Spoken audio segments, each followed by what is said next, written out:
guys, and welcome to the Hustle Table, where we talk all things hustling, whether that's hustling for a side hustle, hustling to make more money, or just hustling in your career. Whatever it is, we've got the table here for it.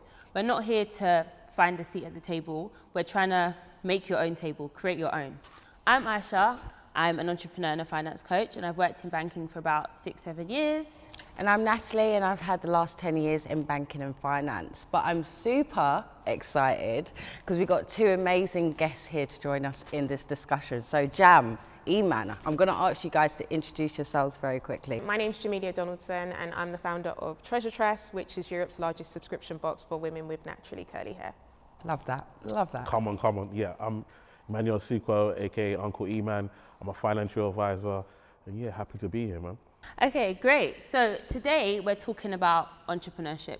And I don't know if it's just me, but I feel like the pressure is getting worse when it comes to being an entrepreneur. I feel like everyone's trying to be an entrepreneur. Like, I read a stat that said in the EU, Black and ethnic minorities, in terms of like the amount of people trying to be an entrepreneur, it has increased by 87% since 2018. So, and if you think about it, think about the amount of lash techs, social media managers, talent managers, coaches, there's a lot. And also the age of these entrepreneurs is also dropping. So I'm guilty, like I've done that. I left my 9 to 5 to be an entrepreneur, but I know what my reasons are. What do you guys think the reasons are? Obviously you're both entrepreneurs in your own respects, so. I would say that it definitely is over-glamorized, isn't it? Like, it looks attractive. It also doesn't help that no one's posting their L's on social media. Like, it is literally a highlight reel.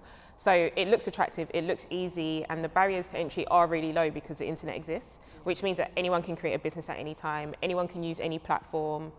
I do think there's huge upside because there's so much that you can learn through running your own business, but personally, I think that there's so much value in starting your career corporate and then jump into entrepreneurship. Yeah, for me, I think the workplace is a madness. Like, it's a crazy place.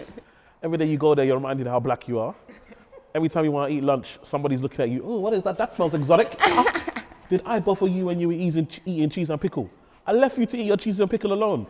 Why now I'm eating jollof and jerk? You're on me. Do you know what I mean? My lunch break, the only time I can be black for this 1 hour. So it's like, of course, when you're going to work every day, you're seeing Jimmy, who don't know nothing, getting promoted over you. He's now your boss. And while they're your boss, they're asking you, what should I be doing? So of course, you're going to want to be an entrepreneur and go and get your own. The problem is that, like Jam said, people make it seem like it's easy. Yeah. And it's very, very difficult. I always tell people, the first 3 years I was an entrepreneur, I had my own business, I could have made more money employed. And it's painful when you're there struggling, knowing that you could just get a job and be living life, company car, company credit card, bonuses, and you're out here wondering, eating cheese on toast. Do you know what I mean? Well, this is it, and I think I'm not an entrepreneur. Well, we say that, but I like the security of knowing my salary is going to come in every month. I'm going to be able to cover these bills, and I think there is, like you said, the glamorization of entrepreneur. Look, I'm living the high life, but entrepreneurship in workplace is also as powerful. So I don't know if you guys know what entrepreneurship is. A lot of people don't, but entrepreneurship is basically when you're acting as an entrepreneur within a corporate business, right? So you've got that flexibility to be able to create new projects, create new initiatives, but still be under the corporate banner. Now, that's where I've essentially learned to develop a side hustle and things like that, but I think it's not spoken about. I don't see anyone speak about entrepreneurship, just the high life of being an entrepreneur, if I could speak. I think entrepreneurs are so important because as an entrepreneur, really you want entrepreneurs working for you. Like, exactly, you want people that are go-getters, you want people that know how to use their initiative.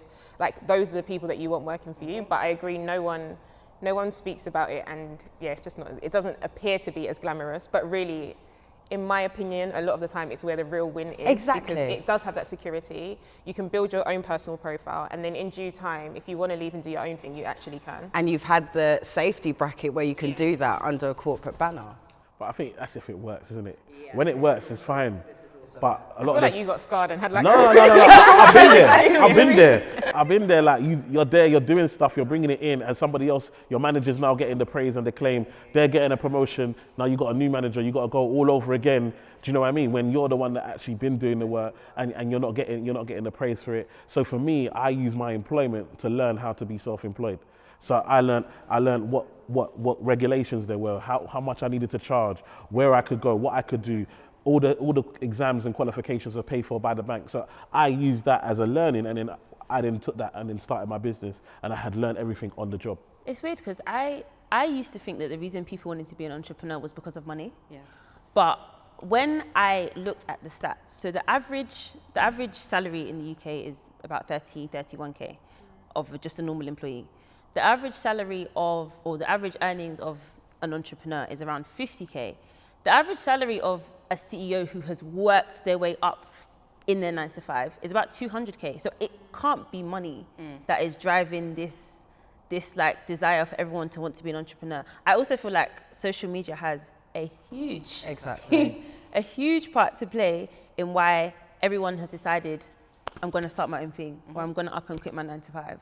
My personal reason for leaving, I think, was I had some bad experiences, like I had racial experiences in my employment, and there was nothing I could do about it because if my boss tells me that's it, there's nothing I can do. And I just felt like I don't need to do this. Life is bigger than this, because adulthood is the worst hood I've ever been in. It's not easy. Like, it's hard. It's the ghetto. It's actually the ghetto. So, like, why am I making it worse? And this is not, I'm not putting down anyone who does have a 9 to 5, because like I said, there are people that enjoy it. But I think my question to you guys is, you both had 9 to 5s at some point. Why did you leave? Why did you make that shift to being an entrepreneur? I pursued the career that I had, which was in finance. And I went down that route because I'd done a ton of like marketing, PR, entertainment PR experience abroad, all unpaid. And so I was like, I just need to earn money. And the first place I was going to earn money was finance. So I went into finance. And then that thing happened whereby promotions came and they went right past me and I didn't even get considered. And I just thought, okay, cool. But then I already had this idea. I was working on Treasure Trust at the time, was doing both. And then it just got to the point where I was burnt out. Like, I was waking up at like 5, going to bed at 2 and doing that again and again and going to work in between. And I just thought, this isn't sustainable. And I just thought, I don't have that much to lose. Like, I'm early 20s. So I quit and done it. And then have been pursuing my career in entrepreneurship since.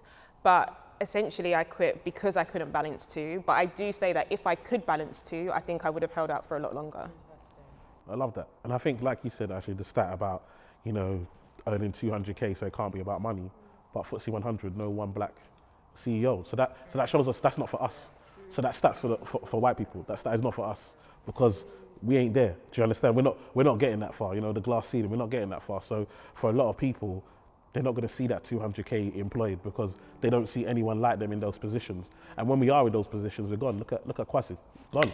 Jeez. It's true. No, it's gone. true. I've never seen it so quick. Do you understand what I'm saying?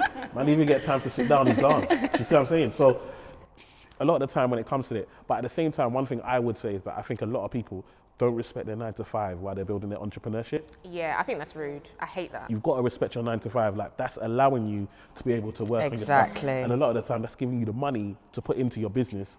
So you've got to respect the 9 to 5 whilst you're doing it, while you're building your business on the side. But I also think about karma. Like, I don't want anyone working for me that's treating my job like my company like just as a slapdash job while they're doing something else. Exactly. Like, I'd be horrified if I found that to be true. So, yeah, I don't know. I just believe in karma. Like, just do good if you want people to do good to you, innit? And it comes round, right? It Especially does. if, I think it's powerful in the sense of if you're working for an employee and then 10 years later, they're now working with you, right? And they're paying you, but you can't burn that bridge by cutting off your employer whilst you're Like, trying to just build your moving side mad while hustle. you're there. Exactly. Yeah, no.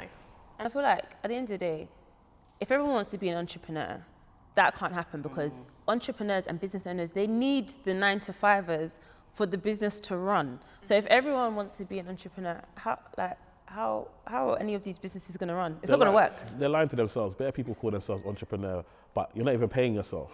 So if you're an entrepreneur and you don't pay yourself, really you're a charity. That's what you are. You're not. It's a not-for-profit, because if you're not paying yourself, you're not making no money. Social enterprise. You understand? So understand what you're doing. Anyone can sell a product cheap if you don't include your income in it. And these are the basic things that I talk to people about. Okay, you want to do a business, you've done your pricing, but you didn't price in your own salary. These times you're there and you're selling and you're thinking like you're doing well, but you're just covering your costs. So actually, you're a charity. You're not a business. Do you know what I mean? So it's about really understanding what we're doing. It's like, yes, you can sell something, but again, we need to get to the level, like in your industry. Do you know how many people create all these chemicals and make all these things and they haven't got them tested in labs and so forth? So it's really important that if you're going to do something, we do it properly. That's why, for me, it's good to go into if you know what you want to do, get some experience in that field so you understand what's needed rather than just trying to go on your own. I love that. I think as well, just going back to some of the stuff that we spoke around success and the glamorization of being an entrepreneur, right? You said it. It's not about what you can show, but what is success in the 21st century for an entrepreneur? What does that look like? Post the Instagram, post all of the noise. To be a successful entrepreneur, what is that? I think it's different for everyone. I don't feel like there's like a blanket definition of success. But for me, it's like, what does my life actually feel like? Like, do I feel like I'm actually enjoying it? And if not, then I need to pivot and do something else, because I want to feel like I'm adding value to the world, but equally, I don't want to be burnt out. I don't want to be run down. And I actually want to enjoy my existence. Like, I want to go on holiday. Like, I just want to enjoy things with my friends and have soft life. Yeah. You know? I mean, try, innit? There's a season for soft life when you're in business, when you're on annual leave. But outside of that, yeah, I just want to enjoy it. Like, I want my life to feel good. I want my life to feel as good as it looks. And that is like always like my North Star. Yeah, I think for me, because I've got kids, what's really important to me is being able to be there. Like, my pops never come to none of my games. You think he come from Niger to watch me play? Like, it didn't even register in his head to go and watch you play games. So for me to be able to go to their recitals and be active and them to see me and have the flexibility that I can go and do that, I don't have to wait for, Sally's off that day, so unfortunately. Yeah. I don't have to hear that no more. Like, I can do that. But I think also legacy, like, I get young people that message me all the time and they believe it's possible because I exist. Do you know what I mean? And I think that's the legacy. Like, when I grew up and I looked on TV, all I saw was like Ainsley Harriott and Sir Trevor McDonald. Like, and I didn't really miss the motivator. These are not men that I could really relate to. Do you know what I mean? So for people to be able to go on TV and see us in, like, for me as an expert on television, like, these people are asking me what to do, like, how to be better. Do you know what I mean? And they can then say, well, I can be an expert too. I don't have to necessarily, be a musician or, do other stuff. Like, there are other lanes for us. I think that's really important. And the same with what Jan's doing, to be able to say, look, how do I take this from, what we do barter, at our level, and take it to something that's national, something that's European, like the big, you know what I mean? Something that's way bigger than us. And I think it shows that it's possible. So these are the types of things I think is our legacy afterwards. It's weird because, like, I was also reading recently that we're more likely than any other race to become an entrepreneur, and that stat has increased since COVID, essentially.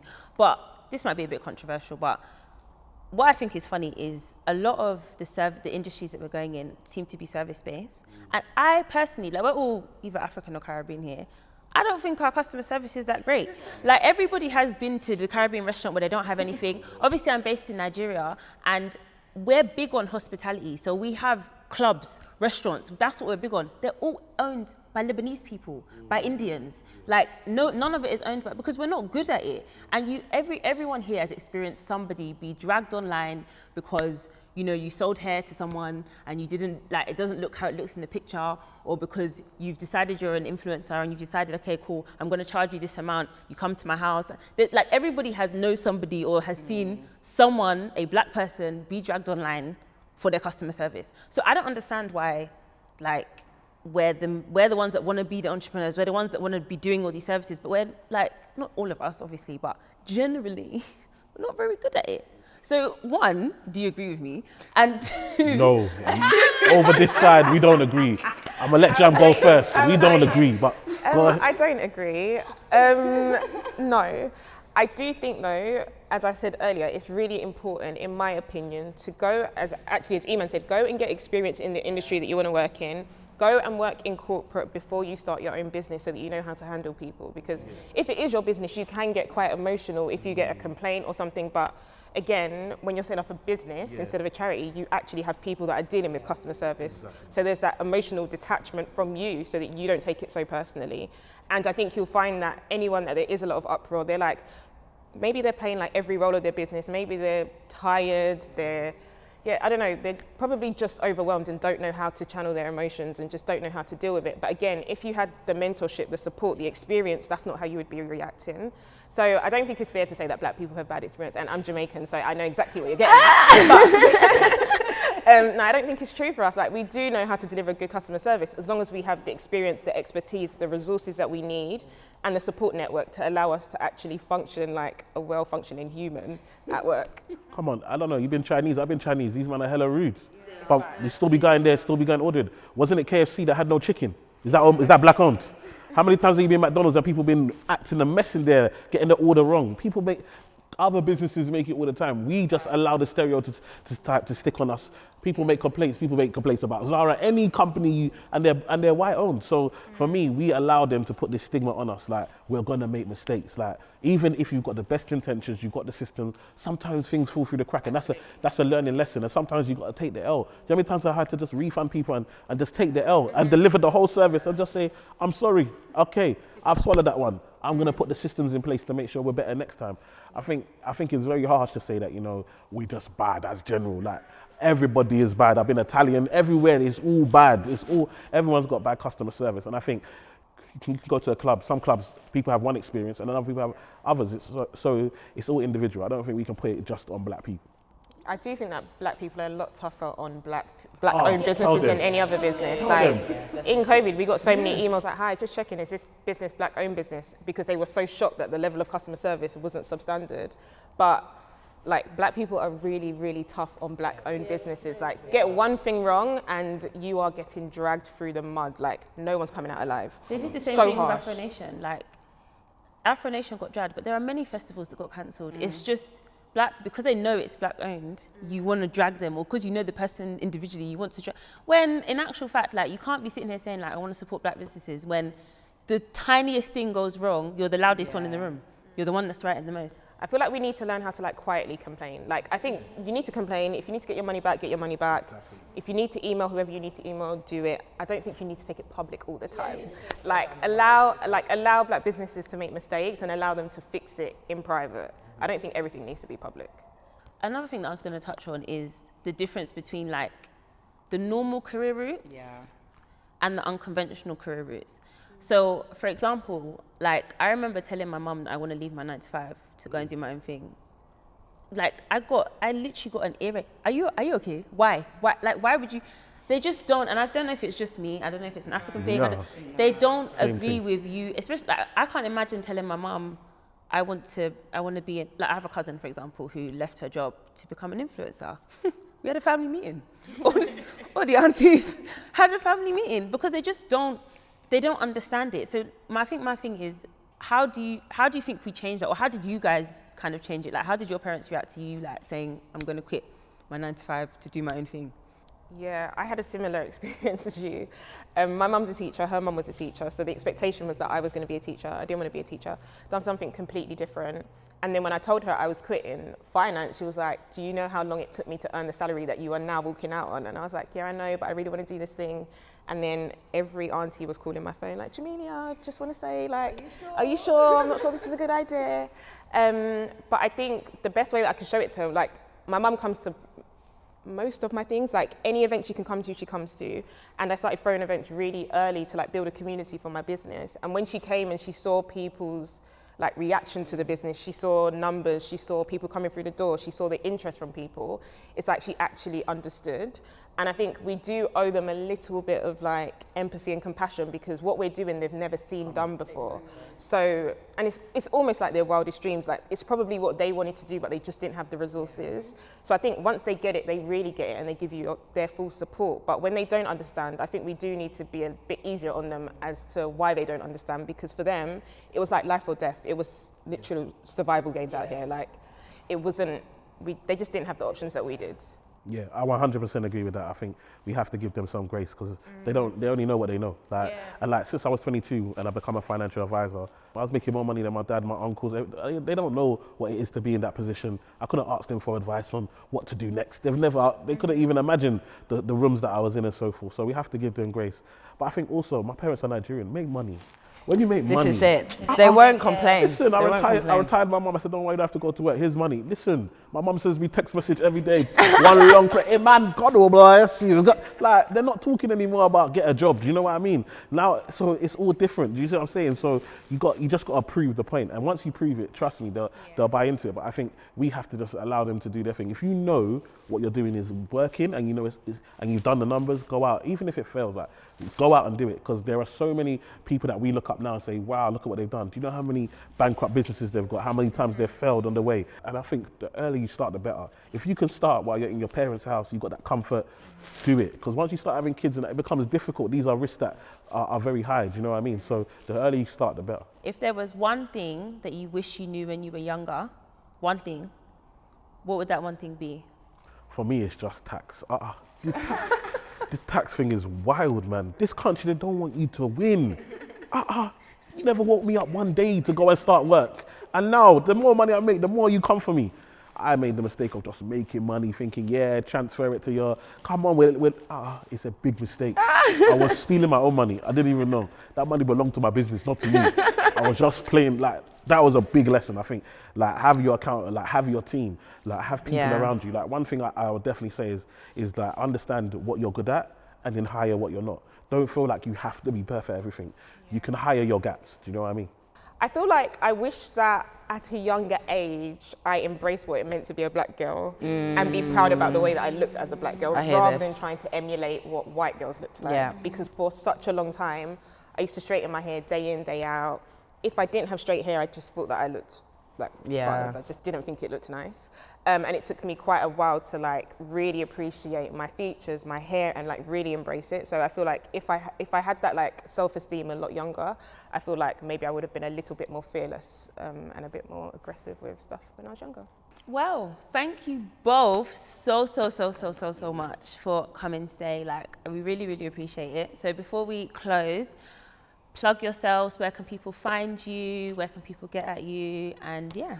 So you can follow my business at Treasure Tress, and our website is treasuretress.co.uk, and then my personal handle is Jamelia is Obsessed.